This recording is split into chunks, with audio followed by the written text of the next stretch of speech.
تو ہم نے کچھ نہیں کھایا ہے لیکن اسے کھانا ہے رمضان المبارک میں. صبح ہو یا شام ہو یا دوپہر ہو یا رات ہو، نلی نہاری یاد آتی ہے، خوبصورت سجے ہوئے دسترخوان یاد آتے ہیں، لذیذ پکوان کی مہک ہماری ناک تک پہنچتی ہے. مطلب نہ جانے کیا کیا رمضان المبارک میں ہوتا ہے. کئی جگہ پہ تو ایسا بھی ہو جاتا ہے ناظرین کہ گھر میں جھگڑے ہو جاتے ہیں افطار کو لے کر. آج یہ ایپیسوڈ خاص کر ہم لوگ فوکس کریں گے ہمارے گھر کی خواتین کے بارے میں کہ انہیں کس طرح کی پریشانیوں کا سامنا کرنا پڑتا ہے، کس طرح کی مشکلوں کا سامنا کرنا پڑتا ہے. صبح سے شام تک ان کی جو سوچ ہوتی ہے کہ آج افطاری میں کیا اسپیشل بنانا ہے جو ان کو پسند آ جائے یا بیٹوں کو پسند آ جائے، اور پسند نہیں آیا تو پھر تانے تو ظاہر سی بات ہے. ہمارا تو ایک پرابلم یہ بہت بڑا ہے. بہرحال اس موضوع پر بات کرنے کے لیے ہمارے ساتھ آئیے جڑ چکے ہیں عالی جناب ذاکر اہل بیت ڈاکٹر قدسی رضوی صاحب. السلام علیکم. علیکم السلام. کیسے مزاج؟ میں ٹھیک ہوں الحمدللہ. آپ کیسے ہیں؟ الحمدللہ خیریت. قبلہ میرے خیال سے آج کا جو ایپیسوڈ ہے وہ خواتین کے لیے ہم لوگ کر رہے ہیں، وہ بہت خوش ہو جائیں گی. کوشش کریں گے کہ ہم لوگ گھر کا ماحول اور زیادہ خوبصورت بنائیں. خطرناک ہوتے جا رہا ہے. رمضان المبارک کی جب ہم بات کر رہے ہیں تو رمضان المبارک جو ہے روزہ ہمارا زبان کے چٹخارے میں قید ہو گیا ہے. کیا کہنا بڑی گہری بات آپ نے کہہ دی. عام طور سے شرم کے ساتھ کہنا پڑ رہا ہے کہ عمومی طور پر ان جنرل واقعاً پکوان ہی کے ارد گرد روزہ گھوم رہا ہے. صبح سے شام تک یہی ہوتا ہے. یعنی سحری میں کیا کھانا ہے اس کا انتظام رات میں، اور پھر اب افطار کیا کرنا ہے اس کے لیے مختلف ڈشز پک رہی ہیں اور پکوان ہو رہے ہیں. 2-3 دن پہلے پلان ہو جاتا ہے کہ پلان ہو جاتا ہے، اور اس میں سارا بوجھ جو ہے وہ گھر کی خاتون پر ہے. بالکل. کیونکہ کچن وہ سنبھالے ہے اور مرد صاحب جو ہیں، شوہر صاحب ہیں، ملکہ کچن کا ہے تھا، اور یہ جو راجہ صاحب گھر میں ہیں یہ خواہشات کا ڈھیر لگا دیتے ہیں. اس لیے کہ میں یہاں پہ ایک ناظرین کے سامنے ایک مثال دوں. روزے کا پرپز یا خود دین کا پرپز انسان کا ایولیوشن ہے، ارتقاء ہے بہتری کی طرف. اگر آپ 10-15 سال روزہ رکھنے کے بعد بھی لذت اور پکوان ہی میں قید ہیں تو اس کا مطلب ہے کہ وہ جو اسپریچول ایلیویٹر ہے اللہ کے قرب حاصل کرنے کا، آپ اس کی پہلی ہی سیڑھی پہ زینے پہ کھڑے ہوئے ہیں، جبکہ آپ کے اندر طاقت ہے کہ آپ سٹیپس کو آگے بڑھ کے اس تک جا سکتے ہیں، اوپری منزل تک. مگر آپ کیا کہہ رہے ہیں کہ ہمیں کچھ نہیں کرنا ہے، یہ سال کی ایک ایکسرسائز ہے، ہر سال آتی ہے، ہم اس کو یوں ہی گزار دیں گے. ہم نوجوانوں سے یہ کہنا چاہتے ہیں کہ جو اسپرنگ بورڈ آف انرجی ہیں، جن کے پاس بہت طاقت ہے، اس طاقت کو چینلائز کرنا ہے ماہ مبارک رمضان میں. اس کے لیے آپ کو ایک ایجنڈا تیار کرنا ہوگا، اور جو گھر کی خواتین ہیں ان کا خیال رکھیں. اول تو یہ کہ اگر وہ افطار پکا رہی ہیں تو ان کے اس ایفرٹ کو اپریشیٹ کریں. بیجا ان سے درخواست نہ کریں، بیجا فرمائشیں نہ کریں، اس لیے کہ اس کی بات کریں ان خواتین کی جو کرتی ہیں کیونکہ اس عورت کا، اس مومنہ کا بھی کچھ حق ہے کہ وہ بھی تلاوت قرآن کرے، وہ بھی تفسیر قرآن پڑھے، وہ بھی اپنی عبادتوں کو انجام دے. اور خود اس کا یہ کہا گیا ہے کہ یہ بھی ایک عبادت ہے، افطار پکانا پریشر دے. یقیناً عبادت ہے، لیکن اس عبادت کو اتنا زیادہ مطلب پریشر دے دیا گیا ہے، مطلب اس پر ہی فوکس کیا جائے، اور اگر وہ کچھ کمی کر دے تو پھر آپ اس کو ہرٹ کریں، آپ اس کو برا بھلا کہیں، آپ اس کو کچن ہی میں قید رکھ دیں. آپ خود سوچئے کہ روزہ رکھ کے افطار پکانا اور لذیذ چیزوں کو پکانا خود کتنا بڑا صبر کا مقام ہے. جو کہ ہم تو مہک سے دیوانے ہو جاتے ہیں. آپ تو بیڈ روم میں بیٹھے ہیں، کب ہوگا، اور وہ بیچاری اس میں اپنا ماں ہے، بیوی ہیں، بہن ہے، وہ بیچاری کتنا سٹرگل اور ایفرٹ کر رہی ہے کہ نفس کہہ رہا ہے کہ کیا کیا چیزیں ہیں مگر وہ پکا رہی ہے. کتنی عظیم عبادت ہے یہ. لیکن اس عبادت کو اپریشیٹ کرنا ہمارا کام ہے، ایکنالج کریں، اور ہم اپنے گھر کی عورتوں کی مدد کریں اس میں، کیونکہ روزے کا مقصد بہترین دسترخوان نہیں ہے. کم سے کم چیزیں ہوں جو آپ کو آپ کے پیٹ کو اتنا بھر دیں کہ آپ میں قوت آ جائے. اصل چیز یہ ہے کہ اسپریچول غذا کیا ملی. آپ کی روحانی غذا آئی کہ نہیں آئی، یا فقط پیٹ جو ہے وہ پکوان سے بھر گیا مگر مقصد روزہ فیل ہو گیا۔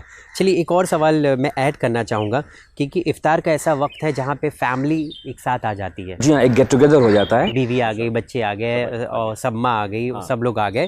ایک حدیث ہے قبلہ امام علی علیہ السلام کی کہ افطار کے وقت روزہ داروں کی دعا رد نہیں ہوتی، لیکن افسوس کی بات ہے جب روزہ کھلنے کا ٹائم آتا ہے تھوڑا سا پہلے یا تو ہم مارکیٹ میں ہوتے ہیں، یا تو گھر میں کچھ پکڑا ہوتا ہے، یا وہی آپ نے کہا تھا کہ روزہ کھل رہا ہے، بڑی شدت سے پیاس بڑھتی رہتی ہے اور صبر کا جو پیمانہ ہے وہ لبریز ہو جاتا ہے۔ تو یہاں پر آپ کیسے کہیں گے کہ فیملی انٹریکشن یا دعا یا کچھ ایسی چیزیں اس وقت ہمیں کرنا چاہیے؟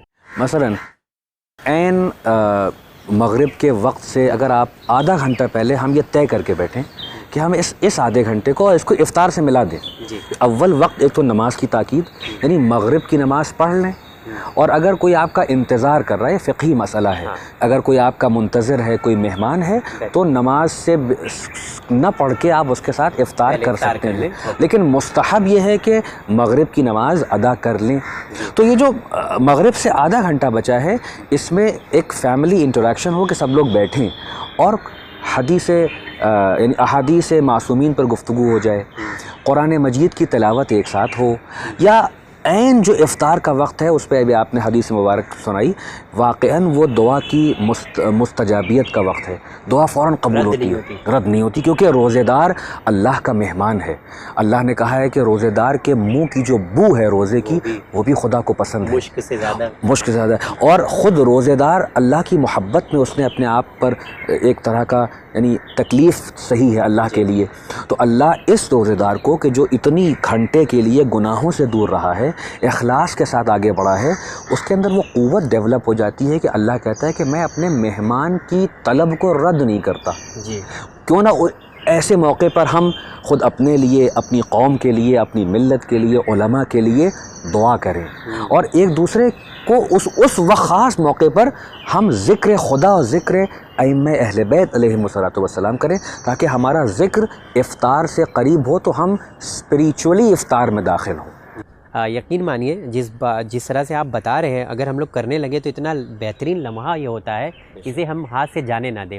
ایک چھوٹا سا سوال میں یہاں پہ ایڈ کرنا چاہوں گا کہ عید آتی ہے تو کپڑا تو ہم بھی بناتے ہیں، صحیح ہے، اچھی بات ہے، بنانا بھی چاہیے کہ خوشی کا موقع ہے، بے شک۔ تو عید میں میں چاہتا ہوں کہ کچھ آپ بولیں کہ خواتین اتنی محنت کرتی ہیں رمضان میں، ایک مہینہ تو ہم بھی بنواتے ہیں، ان کا بھی بنواتے ہیں، تو اسپیشل اٹینشن جو ہوتا ہے وہ عید کے دن اور زیادہ ہوتا ہے، اور لوگوں کو بلا لیتے ہیں۔ رمضان تو کیا ہی تھا ہم نے، اب مہمانوں کی ایک لسٹ ہے کہ ان کے ہاں جانا ہے، تو عورتیں صبح سے گھر صاف کرتی ہیں، پھر وہ شیر خورما بنا رہی ہیں، سیوئیں بنا رہی ہیں، مختلف پکوان اس دن بھی بنا رہی ہیں۔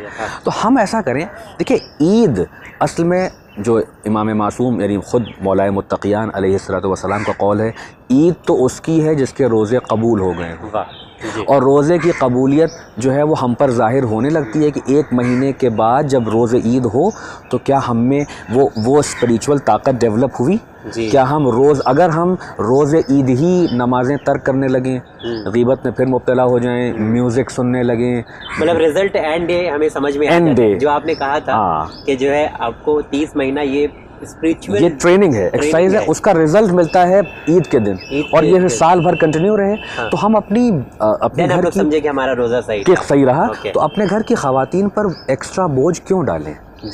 اس دن ان کو بھی آپ جھگڑے کے بارے میں تھوڑا سا بتا دیجیے۔ جھگڑے کا یہ ہے کہ اگر کوئی انسان الفاظ کا استعمال کرتے یعنی لوگ جو ہیں وہ عورتوں پہ ظلم کرتے ہیں زبان کے ذریعے، تو اس کا مطلب یہ ہوا کہ جو روزے کا پرپس تھا کہ زبان کو گناہ سے پاک رکھیں اور مومن کے دل کو تکلیف نہ پہنچائیں، وہ ایک مہینے کے بعد بھی یہ پرپس اچیو نہیں ہوا، یعنی آپ کو رزلٹ ہی مل گیا کہ روزہ آپ رکھ تو رہے ہیں مگر وہ صرف پیٹ کا روزہ، یعنی وہ فاقہ ہو رہا ہے، روزہ نہیں ہو رہا ہے۔ فاقے میں اور روزے میں بہت فرق ہے۔ فاقہ عام طور سے کوئی بھی کر سکتا ہے، لیکن فاقے سے اسپریچول جرنی روزے کی طرف ہونا کہ پورا بدن اور روح پاک ہونے لگے۔ اگر آپ نے گھر کی عورت کو ذلیل کیا، ہرٹ کیا، جھگڑا فساد کیا، اس کا مطلب کہ فقط پیٹ کا فاقہ کیا ہے، روزہ آپ نے نہیں رکھا۔ جی اور یہ آپ اس میں فیل ہو گئے اپنے ہدف میں. یہ رزلٹ سمجھ میں خود بخود آ گیا. ایکچولی کبھی کبھی ایسا بھی ہوتا ہے کہ گھر میں کچھ لوگ ایسا کہہ دیتے ہیں کہ آپ روزہ نہ رکھیں تو بہتر ہے. روزہ رکھ کے پورے گھر کا ماحول خراب رہتا ہے. ہاں بعض مرد ایسے ہوتے ہیں اتنا کھل رہا ہے کہ بلا وجہ ڈانٹ رہے ہیں, غصہ کر رہے ہیں, سب لوگ کہتے ہیں نہ رکھا تو اگر آپ اپنے غصے پہ کنٹرول نہیں کر پا رہے ہیں تو روزے کا اسپریچول پرپز اور تقوی اچیو نہیں ہو رہا ہے. چلیے آپ کا بہت بہت شکریہ. انشاءاللہ اگلے ایپیسوڈ میں قبلہ میں چاہوں گا کہ ہم لوگ اسپیشلی بات کریں شب قدر کے بارے میں, بیکاز یہ اہم راتیں ہیں ہمارے درمیان, سال بھر میں ایک بار آتی ہیں, تو سوچ رہے کہ اس کے بارے میں انشاءاللہ اگلے ایپیسوڈ میں گفتگو کریں گے. تو ناظرین, شب قدر کا انتظار ہم سبھی لوگوں کو بے صبری سے رہتا ہے, اور یہ ایسی اہم راتیں ہیں جس کے لیے ہم اپنے آپ کو تیار کرتے ہیں. لیکن کس طرح سے تیار کریں, کیسے ہم آپ کی مدد کر سکتے ہیں, انشاءاللہ سوالوں کے ذریعے اہم پیغام آپ تک پہنچائیں گے اگلے ایپیسوڈ میں. برائے کرم اسی وقت آپ ملاقات کریے گا, انشاءاللہ کچھ اہم پیغام, کچھ نصیحتیں آپ تک پہنچ جائیں, یہ ہم لوگوں کا مقصد ہے. دیجیے اجازت, بنے رہیے چینل ون کے ساتھ. بہت بہت شکریہ.